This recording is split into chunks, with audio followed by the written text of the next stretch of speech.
Hey there. So, a little over a year from now, I'm planning on taking a long solo trip on my motorcycle to the southernmost point of Florida. In the meantime, I wanted to take some other trips to start getting used to it. A nice longer trip. I mean, this isn't the longest trip I've taken, but it's a little over an hour to Lake Nakamixin. As you can see back there. Alicia came along with me for this trip. Part of it is that I figured I'd take these shorter trips to get used to being on the bike for a longer time and try and make the trips longer each time. I also really wanted to document the trip to Florida. So I'm kind of just practicing how I would go about doing that. If you're interested in watching such a video, let me know maybe what kind of shots you'd want to see, kind of things you want to do. I'm setting up my GoPro on the bike, of course. I set it up on my helmet. In case you're interested, those of you who haven't seen it, my bike is a Yamaha V-Star 1100 Custom. It's not necessarily the kind of bike you would expect to be taking a long trip on, but I think it works well for me. I'm going to be making some custom saddlebags and stuff for it, which I'm probably going to make some like how-to videos on it, because I think they're going to be pretty neat. And if you're willing to make it yourself, fairly affordable compared to what it would cost to buy bags that are similar. Yeah, so we're going to get going now and heading home by Lake Nakamixin, and see you later.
So on our way back, we decided to make another stop, someplace that most of you will recognize, considering it's very local to home. We went to Tyler State Park. This spot that I used to come to relax, I'm a little annoyed because it's just a giant field of mint. So I used to like to come here and like lay down and relax, and I was going to school at Bucks. I did some like homework and stuff here, but can't do that today. Well, on to our next spot.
that's my first video, our trip to Lake Nakamixon. Stop at Tyler State Park, and then we're going to end it with some fireworks at the Falls Township Park back home. But if you're interested and have any questions, please comment below. I'm doing this trip anyway, and since I'm a film guy, I figured I'd have some fun making videos, whether people watch them or not. If you are watching and you're interested, I do have some questions for you. Compare some footage for me.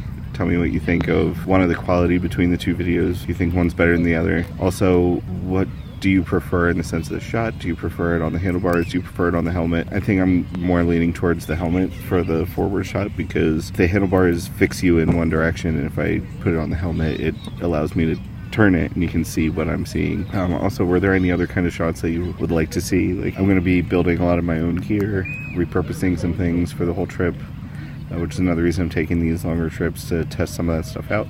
I wonder if you guys have any gear suggestions. Like, something I do need to figure out is a solar charger for the camera batteries, so that way I can hook it up on the back of the bike while I'm riding. Also, I'm going to need some music. If you have any music that you want to put in the videos, then let me know. I'd rather use some music from people I know rather than just finding some stuff online. And finally, I need a title for this. I'm not very good at coming up with titles, especially for something like this, so if you have one in mind, let me know. And that's it.